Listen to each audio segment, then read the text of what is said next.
Hi, thank you for joining our webinar on the cybersecurity game.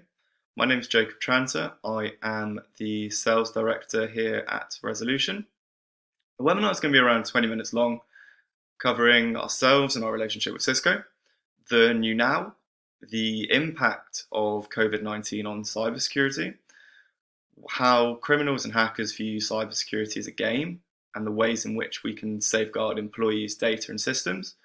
And then at the end, we'll be offering a free cybersecurity audit and penetration test to see what, if any, holes you've got and how best these can be remediated.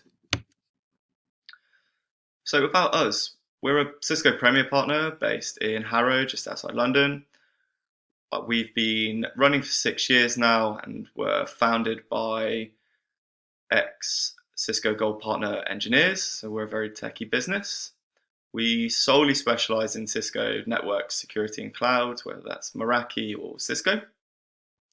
And every project we undertake is followed with a security first approach, whether that's with an end customer or on a project basis. Moving on to the new now. So since the start of this year really, but probably moving forwards to March, we've seen a massive shift in the need for remote working, and also the need for different collaboration and communication tools to enable us to keep in touch with our customers, colleagues, and suppliers.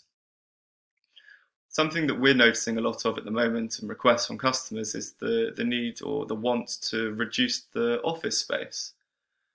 Take ourselves, for example, here. Our lease is coming up in December. We've got a data center space, and we're heavily considering, do we actually need an office space, or could we work from co-working spaces as and when we need to meet or hold events? And that all follows through to something that you might or might not have seen a lot banded around on LinkedIn at the moment, which is that the need for digital transformation at the moment is not stemming from a person, but it's stemming from an issue, and that issue is COVID-19. And COVID-19 is having a massive impact on cybersecurity. Google's seeing 258 million daily emails, of which 18 million are deemed malicious, containing either phishing or malware. More than 300,000 COVID-19 websites have been launched. The 300,000 was between January and June. Over 100,000 of these have been deemed malicious. Year on year, we've seen a 25% increase on ransomware, but only last week America have reported that they're seeing a 100% increase against this exact time last year. And phishing attacks are on the rise, and this is largely down to remote working and the different tools and platforms that we're using to enable us to keep on working. So here's some examples on phishing techniques and phishing emails that have been banded around recently. And COVID-19 is the perfect storm for phishing and smishing attacks. Employees are nervous about the stability of their company and their jobs. They're also nervous about their health and the new advice that's coming out at the moment. And as we're being introduced more and more into different communication and collaboration tools, there's more emails that are being banded around.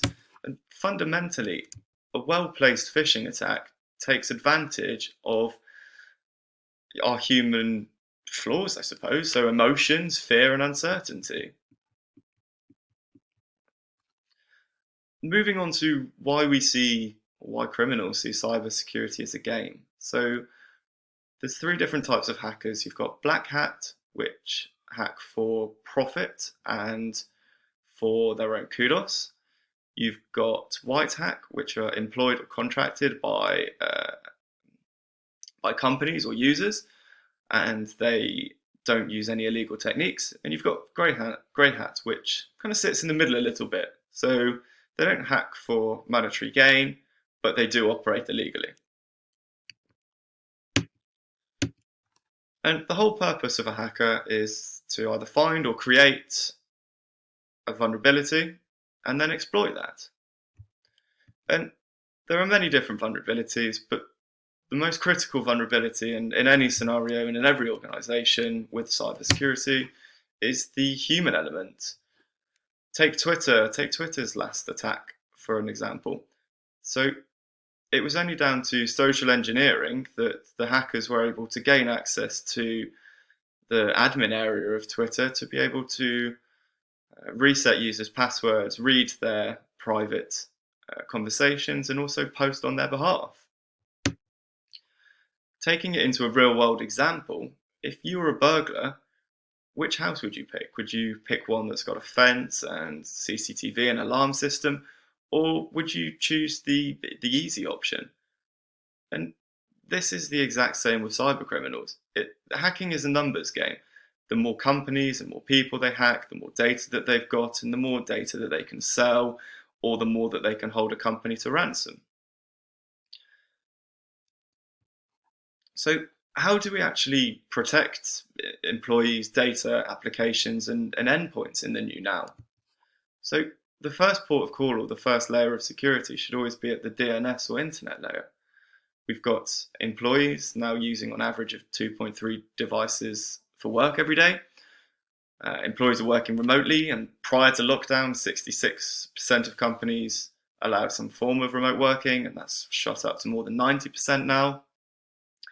The internet's growing exponentially with over 140,000 new domains being created every day, of which 56% of all internet traffic is automated through hacking bots, tools, scrapers, scammers, and impersonators.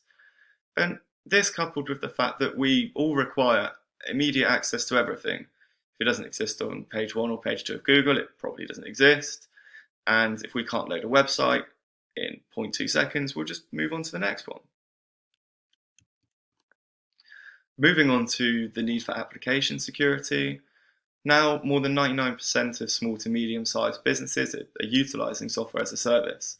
Take myself, for example, I use Salesforce, LinkedIn, QuickBooks, Office 365, Canva, HubSpot, and Cisco. Microsoft did a survey and they found that 99.9% of their 1.2 million hacked accounts had no multi-factor authentication in place. And a further study has shown that 96% of bulk phishing attacks can be prevented by having a multi-factor authentication solution in place. Now, if a hacker is using targeted phishing attack, it still prevents 76% of attacks. And all of this leads to no one wants to get hacked, but I think it's worth speaking about the cost of a breach. The cost of a breach to a small to medium-sized business on average is £19,000.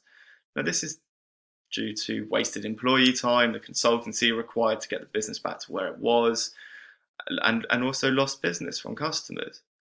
Moving away from the immediate, 25% of companies fear that they will go bankrupt after a breach, and 10% do actually go bankrupt.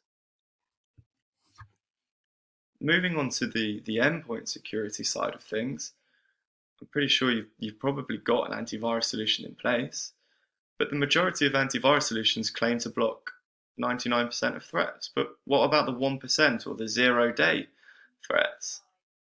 These are going to take 4 to 6 weeks on average to get noticed, picked up, and then downloaded by your antivirus.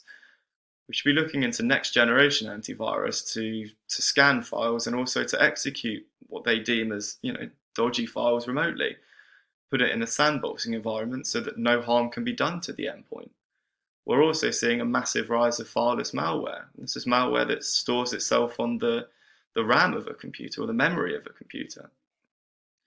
And malware is now changing as well. We're no longer downloading a piece of malware. We could download a legitimate file, and then that turns into malware in the future. We need to be ensuring that the antivirus or anti-malware solutions in place continuously monitor and track files and see where they're going and what they're changing into to safeguard ourselves from these things. Being a Cisco house, we're of course going to recommend Cisco. And the 3 key technology points are around Cisco Duo, which is multi-factor authentication, Cisco Advanced Malware Protection for Endpoints, which is a next generation antivirus, and Cisco Umbrella. And as you can see in front of you, all of these stem from the nucleus, which is Cisco Talos. Cisco Talos is the world's largest private threat hunting team, and it's think of it as a central database or a brain. If a company in Hong Kong gets attacked, then that intelligence feeds back to Talos, and that means that you can be protected that very second. It works in real time. So in bullet points, Cisco Duo for multi-factor authentication, it secures any application. So it's got pre-built integrations with Office 365, Salesforce, Google Apps, Dropbox, DocuSign, just to name drop a few. It blocks phishing attacks. So let's just say that an employee's username and password was admin and 12345. It acts as a physical barrier. The hackers are still not going to be able to gain access to their application. Users can be enrolled in minutes, and compromised devices can be restricted. We're seeing an uptake in financial services that are utilizing BYOD, but they don't want people to be able to connect to anything if their device is outdated or their Apple device is being jailbroken. So it can be restricted to that, and you can further down as well. So if you do encourage BYOD, but you don't want employees to gain access to, say, Salesforce on their personal laptops, you only want them to access it on corporate devices, then that can be done as well. Moving on to Cisco Advanced Malware Protection for endpoints, it does endpoint isolation if an endpoint is deemed risky. So if a device has been infected with malware, then it will stop that malware from being able to move on to different endpoints within the network. It's a true next generation antivirus. It's cloud-based, it's updated in real time, and it stems its data from 20 sources as well as Cisco Talos. It continuously analyzes files and trajectories. So if a file's been downloaded and it's safe, that's fine, but it will keep monitoring that file just in case it does turn malicious. And then we move on to Cisco Umbrella. So Cisco Umbrella analyzes over 200 billion internet requests every day from over 100 million daily users and blocks ransomware from being able to encrypt files. It blocks users from being able to go onto a website that's got malware suspected of phishing or botnets. And you can drill down further into that. So if you don't want employees to be able to access websites that have been recently created, then it can block that. And you can also filter if you don't want employees to be able to see any harmful or inappropriate material. It's been designed to work on any device anywhere. So employees that are at a coffee shop or at home, on their mobile or their corporate laptop, they've got the same protection as whether they're in the office.